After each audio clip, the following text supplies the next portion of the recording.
Hello and welcome to the FSF PopCast Live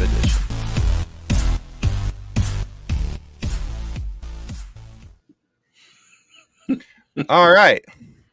Forgot to turn off my YouTube channel. Ring back. So I got it. I'm good. Almost complained that who's got their sound on? Anyway, it was me. Welcome to the FSF PopCast Live at 5. This is our Ahsoka review edition. This is for episode 4. That amazing piece of artistry that was laid out for us last night. And I am not trying to oversell it or undersell it. I honestly thought last night's episode was the best one of the series so far. And yeah, there's lots to talk about. Yeah. But before we do that, we have to remind everybody that part of what goes on in this show is that we're talking about a show that aired less than 24 hours ago. So if you haven't had a chance to watch this as of yet, if you haven't watched Ahsoka episode 4, then this may not be the show for you right here, right now. We strongly encourage you to take a step back, maybe go watch the show, because there's going to be spoilers, lots and lots of spoilers. Pretty much the whole episode that we're going to talk about today is a spoiler. So we're welcoming you here. We'd love to have you stick around, join in the comments with us down in the chat, and let's get your comments up on screen, and we'll try and react to them the best we can. But just know that from this point forward, there are spoilers. Yeah. So the episode was great. Absolutely loved it. Awesome. And part of what I do before we do this is I watch other YouTube channels and see what they had to say, see if they had any sort of feedback, any points I missed, right? Right. Well, I clicked on one I don't usually watch anymore. I don't know if you're familiar with Star Wars Theory. I avoid him like the plague for everything. So on a whim, I watched his video. He had nothing but good things to say about this episode. Was there somebody off screen holding a gun to him? No, I think he legitimately enjoyed it. It was that good that even people that find fault with absolutely everything enjoyed the episode. Yeah. Okay. I'm just going to shut up because I have nothing nice to say about. I was thinking about the article you wrote and, about Star Wars fans who hate Star Wars. About toxic Star Wars fans. Yeah. Well, that would be one of them. Okay. You'll get comments. I've already put all your comments up on the screen. That's your third comment that went up on the screen. Watch the show, Kathleen. Anyway, all right. So, yes, clearly. But yeah, so we've got a lot to talk about, and we have a little bit of a list here. So we're just going to start right down at the top of them. Yep. And I love how you worded some of these. So I'm just going to read it right from your notes. Rock'em Sock'em Huyang. Yeah. So I was watching it last night, and if you're old enough, you remember Rock'em Sock'em Robots. I do. That's what it reminded me of. But it was like it was a big budget version of it, and it was great. Right. I always forget that Huyang has those two little extra arms on the back of his, his shoulders, and they kind of come up and around. And yeah. It was just great to see. And he's not built for combat. He's built for training small children. But if you've ever had to, wrestle a small child, that takes some effort. You're built for combat if you can wrestle a small child. Exactly. So even his signaling, there's a problem by, cutting the power to the ship was brilliant. I love just his, and the fact that it's David Tennant voicing it helps a lot. But there's just the again, even in, with the fight and everything that happened, and he notices that what he just fixed was destroyed again. In David Tennant's voice, you hear him say, well, that's going to set me back a bit. Yeah. I love Huyang's personality. I love the sarcasm and the the sassy sarcasm they're giving him. Oh yeah. And I think that's a really great play with David Tennant's personality. And how much of that is written and how much of that is Tennant, I'm not exactly sure, but I like to think that it was written very boringly and robotically, and Tennant was like, no, we're going to do more. We're going to have more fun with this if we do it like this. So yeah. You only mentioned wrestling a child because the dwarves are all hiding in the mountains again. I'm not entirely sure what she means by that, but I let's got go with it. Yeah. I got nothing. I cannot question my wife's decision-making processes or thinking patterns because I'm part of them. You are one of her decisions. Yes, exactly. So yeah, so I really enjoyed that. And each episode I find that I like Hu Yang even more. Yeah. The next one you had written down was the Marak misdirect. Yes. Am I the only one who, as he got Thanos and we saw this puff of cloud go away, was the only one to sit there holding their head going, "You got to be kidding me." No. It reminded me of, like when I'm running a game for my friends and they're all coming up with these wild and crazy theories. And I'm just sitting there with that's nothing like what I have written down here. Cool idea. I might do it later, but that's not what we're looking at here. 10 points for trying, but we'll get back to that later. Thanks for giving me ideas. But yeah, so there was lots of theories that, that Marak was Barriss Ophi, that Marak was Ezra Bridger, that Marak was Star Killer. Yep. Galen Sarek. Because, yeah. But there was a lot of different theories about who this person was. Now, I don't think that we're done with Marak by a long stretch, even though he was dead in the scene. And I have a long-standing theory of no body, no dead. However, I saw him get Thanos and, flutter away on the screen. That's pretty dead. Yeah. Depending on what he is. Right. It also reminded me of when Savage Opress was killed and all the Night Sisters smoke came out of him. Yeah. So, you might be onto something there. Well, maybe. That's not my theory. I got it from somebody else, but just saying, it could be a thing. It could be. Could be a thing. Know. Yeah. So, but yeah, and I also say that because I don't think it's going to be a quick kill and get rid of for him having as little screen time as he did for Disney to make a show poster about him. If he was such a minor character or an unimportant character, I don't think that we would have a Lucasfilm Disney, show poster along, with him centrally located on it. That makes sense in the modern era. But if you think back, a few years to episode 1. Don't say Darth Maul. Don't say Darth Maul. Yeah, he was in absolutely all the promotional material. He was on the packaging of the action figures, which I still have dozens of in my attic. Yeah. That's the thing that almost got me to well, that's one of the reasons I did hate that movie at first, but yeah. It wasn't Jar Jar? No, he was definitely part of it, but they didn't give me enough of my boy Darth Maul. That was yeah. So we'll see if he comes back. Cool. If not, he was just another Inquisitor who got killed by Ahsoka. There's a lineup of them. It's entirely possible. So yeah, I don't think that we're done with him. I do think we're going to see more of him. How, why, and how, where it's all going to happen remains to be seen. We've got 4 episodes left, so kind of see what happens as we move on. And then also you had a note here about Baylan Skoll. So I want you to talk about your thoughts about Baylan Skoll. And now, first off, before we get to your thoughts, I absolutely love the way that Ray Stevenson is playing him. Yes. And it is such a suck piece of reality of life that this character does not move forward with Ray Stevenson because he's dead. Unfortunately, he tragically died before the season even began. Yeah. And, only come to find out, I've liked Ray in other movies and other shows. And I thought, well, it'd be kind of cool to see him as possibly a dark Jedi. This might be really cool. And yeah, he's freaking amazing as Baylan Skoll. And so, yeah, please continue. So throughout the entire show, he has wanted to avoid violence. He hasn't just wanted to kill and destroy, like you would expect a dark Jedi or a Sith too, based on everything we've seen and read in the last 40 years. And so I don't think he's really a bad guy. I think he possibly has good motives. He's just with the wrong crowd.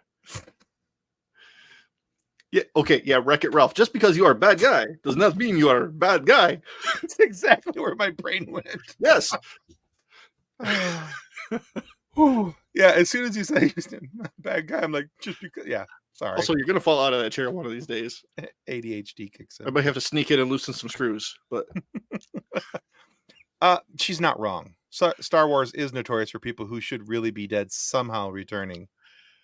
yeah, yeah, Palpatine it happens a lot. Maul, somehow he returned. you know. But yeah, I don't. I think Balin has just had so long on his own without somebody there to be like, wait, no, no, you're a little off the center line. You need to get back to center. Mm-hmm. But I think because there are so few Jedi left, he doesn't want to kill Ahsoka. That he tried to solve every episode or every problem in this episode without violence first. Even when Ahsoka was standing there, blade out, ready to fight, he was still trying to talk to her and trying to talk her down and just have a conversation, which I thought was kind of cool. Yeah. So I don't think he's the bad guy. I think he's misunderstood. I think he's misunderstood, and I think he misunderstood. I think that somewhere along the line, like a lot of Jedi, Like at Qui-Gon? the around the time of Order 66, especially, were disillusioned with who and what the Jedi were supposed to be because of the Clone Wars. Many felt that they were turned into, an arm of the military instead of being peacekeepers. And so they have a problem with that. And they saw themselves not as peacekeepers, but as warriors and all these different things. So maybe Balin is in that group of people. So it allowed him to slide a little bit off of center and into where we see him now, where he does a little bit, some of the things. And this is where, that whole thought of the gray Jedi comes out. But I don't subscribe to the gray Jedi theory. You can be a not bad guy, but you're welcome. Yeah, that's gonna get stuck in my head the rest of the night. But yeah, so I think that he can be a bad guy with still, but having enough twinges of light in him. And I know that's basically the thought of what a gray Jedi is that basically they're neither bad nor good. They're somewhere in the middle, and so that's why they encompass both light and dark. Yep. That's also known as a dark Jedi, but and that is canon-ish. Fallen Jedi. Like the title of the episode. Yeah. So I'm very excited to see where Balin goes next, and I'm wondering if by the end of the series, this first season of the series, if there is a change in who and what Balin is because of this journey and what happens with Thrawn coming back and all these different things. So I'm kind of curious if him meeting Ezra will help change that. But yeah, maybe. We'll find out. Maybe. We will find out. All right, next point. Numero cuatro. You said Sabine behind enemy lines is a typical Rebels setup, and if you're lying, you're dying. That is pretty much Rebels in live action right there. Oh, we did something stupid and one of us got caught. Okay. Yeah. It doesn't help that I've been watching Rebels to listen to Growing Up Skywalker for the last few weeks. Sure, but. Yeah, I mean that's just what they do. They make it look like they got caught, or that they're going to the Imperial Academy, or oh no, you caught me. Go ahead and interrogate me. I know nothing. Yeah, I almost feel like that's part of the plan. I'm probably going to be wrong, like we've been wrong about so many other things, but I'd like to think that's part of the plan. Yeah. Because that's honestly that's. So one of the things I thought about last night was when Sabine was taken into custody. Two things actually crossed my mind. Was that number one? It sounds like Rebels. It's just what the Rebels do. But then also the thought of Baylan Skoll being the good bad guy as well, because he wouldn't let Shin kill her. Mm-hmm. Sabine. Release her. Shin, I gave her my word. Right. And so I do like the fact that he still has some of the Jedi ideals kind of still in there and practices and,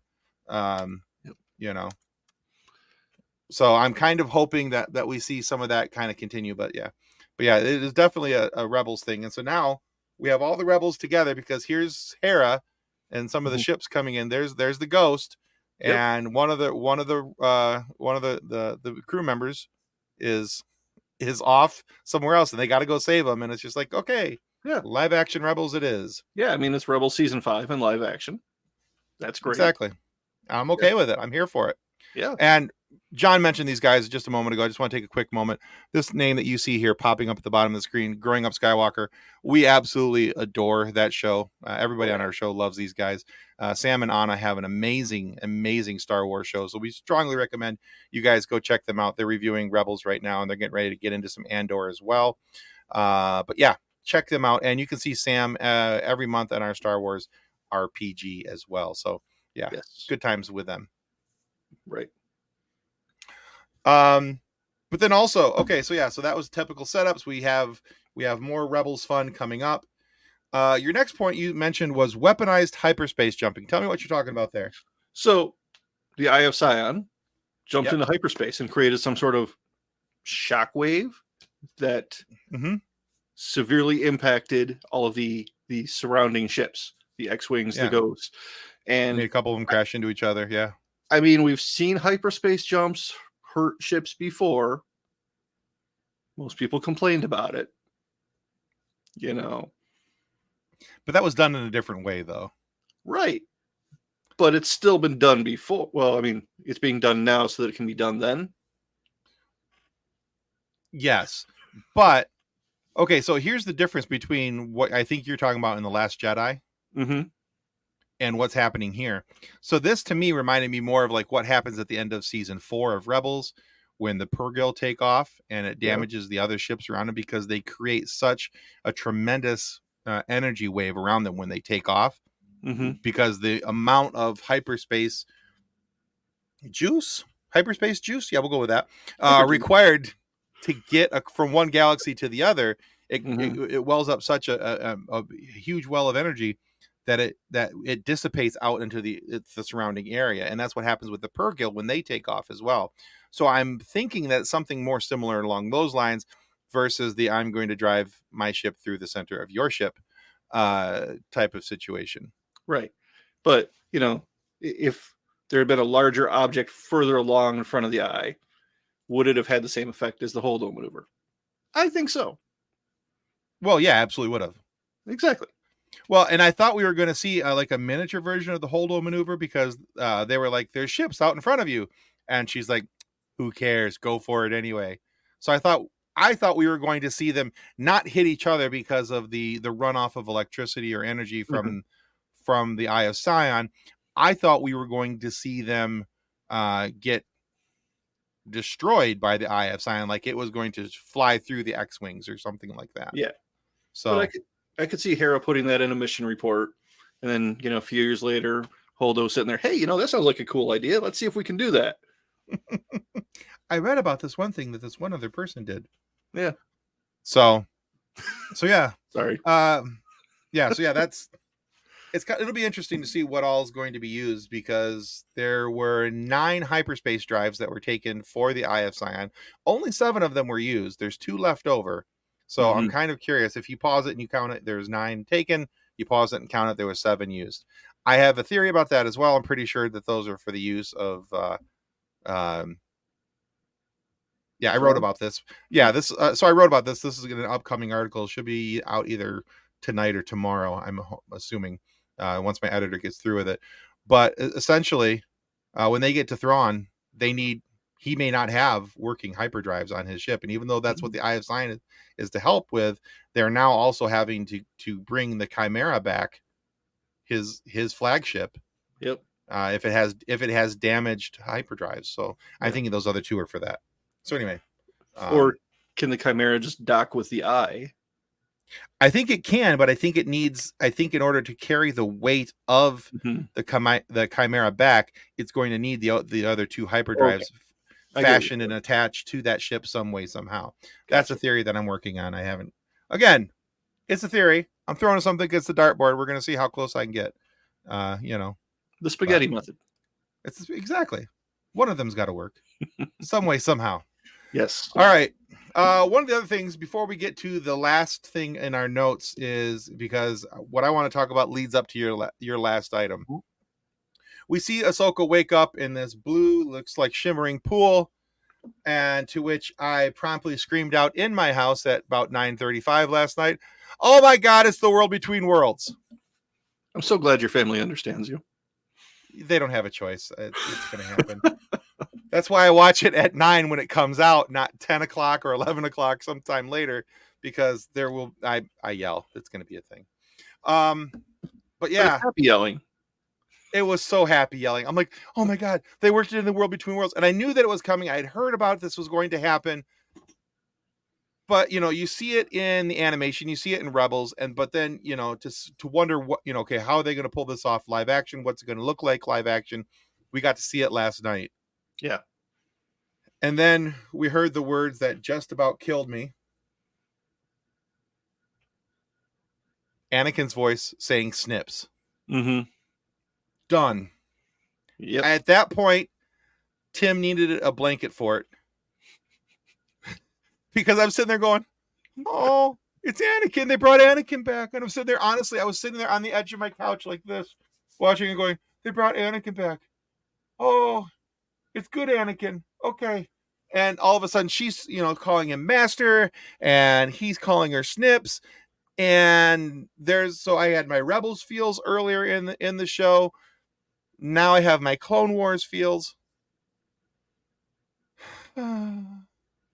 And then I had happy feels in my blanket fort. And then I got really sad feels in my blanket fort because Dave Filoni is a cruel and evil man and played Vader's theme. Yes. Why? I don't know. I mean, that's why I had a hard time falling asleep last night. Because, there's this happy emotional moment, and then we have this very ominous minor key music that we know means child murder. Right. And there's the punch in the gut. Yep. Happy. Shunk. Rock'em sock'em gut check. And especially because, Star Wars nerds, we pay attention to details, right? Mm-hmm. So in Return of the Jedi, Anakin shows up. He's wearing Jedi Master robes, right? Yes, he does. And now he's in his, episode 3 ensemble, where, dark robes with the Vader saber, not the Anakin saber, the Vader saber. Yeah. And so is it a good Anakin or is it a bad Anakin? Yeah, which Anakin are we getting? Did somebody drop a house on his sister?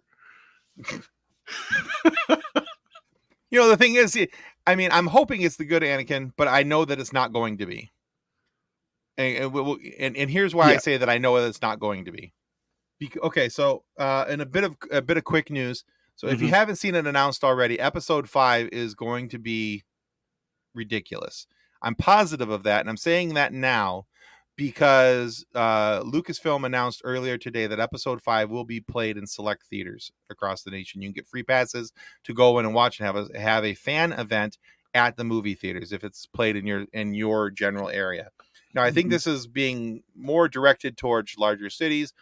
I think, I don't think Detroit's even getting one. I think Chicago, New York, Boston. Really? Yeah. So I'm not entirely sure where all it went, but there is an article, and I'll put the link in the comments here in just a moment. But what it does is it gives you a way to find where it's at in the theaters. And here we go. I'm just going to drop the article link right in here, right in the comments. But that link right there, that's the article I wrote announcing the release in the theaters for next week. But here's one of the things that we need to keep in mind. So is it going to be a good Anakin? Probably not, because reports are that there is going to be any Anakin is a good Anakin. Okay. Episode 3 younglings would disagree with you. It's still a good story. It is a good story. But so reports are that we are going to see the repeat of the Mustafar battle between Obi-Wan and Anakin, but this time it's Anakin and Ahsoka. Yeah. Ahsoka's taking the place. So, and I think that what we're going to see is her working through the guilt that she had of walking away from Anakin. Right. And I think that's what this episode is designed to do. Yeah. Episode 5 is designed to do. And but yeah, the words game changer I'm seeing thrown out around a lot with episode 5. Right. And Balin even mentioned when he was talking to Ahsoka that, Anakin's fall was her fault. Yeah, he blamed her for it. Right. Which there is a twisty kind of logic that could get you there, but it's that was kind of a dirty trick. How's our child doing, Kathleen? Is she having fun out there? For those of you who are just listening to this, Kathleen says they, meaning the younglings that were killed in episode 3 by Anakin, can't disagree with me. She says they're dead. Again, she's not wrong. But just because you are a bad guy does not mean you are a bad guy. But you're a bad guy. I'm gonna love watching this again later. So yeah. But yeah, so I mean, typically the last couple of weeks, what we've done is I've sat there and I go, okay, John, what are your predictions for next week? I don't really think we have predictions for next week unless you have something that I'm not aware of. I don't really have any. There are 6 episodes total for the series, right? 8. 8? Oh, and we're only to 5. Oh, wow. Yes. I thought there were only 6. I believe there's like 8. Now I have to double check. All right, yeah, double check. Anyway, since we all know that episode 5 was the best Star Wars movie, it stands to reason, Filoni be praised, episode 5 of his series would also be the best one. Yeesh. Okay, according to the Wikipedias, it will be 8. Oh, okay. So yeah, so we're only halfway through right now, which is great because that means I get more Star Wars. And your kid is still alive, mad that I won't let her have marshmallows because I'm literally cooking dinner. It happens. Just saying. Uncle Tim will let you have marshmallows, sweetie. Just saying. Yeah. So anyway. And when she lives at your house, you can do what you want. Exactly. But that's why I don't have to worry about that. That's why I can say things across the internet and not have to worry about it. But yeah, so I don't know that I have predictions. I have expectations at this point. Yeah. Because if they're going to put it in theaters, if they're going to have the world between worlds and Anakin and all these other things, it better be the barn burner game changer that we've been promised. Because if it's not, I mean, I'm not going to go burning down the castle. I'm not going to be like, oh, screw Star Wars, I'm done with them. I'm just going to be, I'll be disappointed. You're going to see Sad Tim next week if that's the case. Yeah. Now, you said these are free events, or do you have to pay for tickets? Yeah. From what I understand, they are free events. Okay. Because I was going to say, if it was that you had to pay to watch the episode in a theater, that makes sense because, there's nothing else going into theaters anytime soon with, Thanks, Taylor Swift. And the actor strike. I mean, except for that Taylor Swift movie, which has $125 million in pre-sale tickets. Drayton's not wrong. Marshmallows are like snow vitamins. So as good as this week's episode was, I'm very excited about next week's episode and looking so desperately forward to that. The hardest part of my week is Tuesday at 10 o'clock till Tuesday at 9 o'clock the next week. So. Especially if somebody makes you a few minutes late. Yeah. Didn't happen. I made it. I may have did a Fast and Furious slide into the drive, but I made it. What's funny is you actually started watching before I did, and I was home and in my pajamas. I just had a 5-year-old to do. Not saying I sped, but I may have totally sped. All right, so hey guys, we're going to start wrapping this up here. We're pushing the 30-minute mark on our review show, which we try to stay around 20 minutes. We haven't exactly hit 20 minutes yet, but we're trying. So last week Friday, you may have noticed that our guest was Danny Jacobs, the voice of King Julian from the Madagascar movies and TV shows. All hail King Julian, Penguins of Madagascar, yada yada yada. That's him. He's also the voice of Zaz from Batman's Arkham Asylum.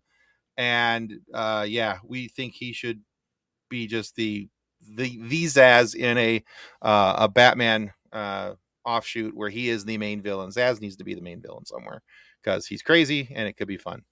Anyway, but yeah, so we talk with Danny Jacobs. Now I bring this up because both Danny and this week's guest, who is Stephanie Nadolny, the voice of Kid Goku and Kid Gohan in Dragon Ball, Dragon Ball Z, all those other fun Dragon Ball universes. She will also, along with Danny, be at the Monroe Pop Fest in Monroe, Michigan on September 15th and 16th. Tickets are still available. You can buy them. They have an awesome VIP package, which I think is only like 25 or 30 bucks. That's great And for a con. yeah, it's amazing. You get a loot bag with some swag in it, and the great thing is it's a smaller con, so you have an opportunity to meet these guys face to face. Plus, they're both Stephanie and Danny are going to do a voice actors workshop panel, and we're going to talk about a few things going on in their world and what they're doing. And if you're there and in person, you'll have an opportunity to ask them some questions. So this week is Danny, and that is up on our YouTube channel and all podcast platforms right here, right now. Stephanie's episode doesn't come out till this Friday unless you're a member of our Patreon group. As you see going along the bottom of the screen there, great bonus content does await you, and you can have early access every week to upcoming episodes, especially if it's somebody that you're excited to hear about and somebody you want to hear us talk to. That's your opportunity to hear it earlier, and you can join our Patreon for as little as $1, anywhere up to $40, and each one has different levels of cool things that you get for being a Patreon subscriber. Now, if you want early access, that is the $3 level. So for as little as $3 a month, you could hear us even more. You're welcome. So, but more importantly, you get to hear and see both audio and video versions of those interviews are available. We try to get them up on Tuesday, but at worst by Wednesday, so at least a couple days early. And then that gives you continued access for the rest of the month for each of the preceding interviews that come along. So, any final thoughts there, Mr. John Wass? Oh, no, I'm just... Yeah, it's a long wait till Tuesday at 9. And now I'm sad again. Yeah, sorry.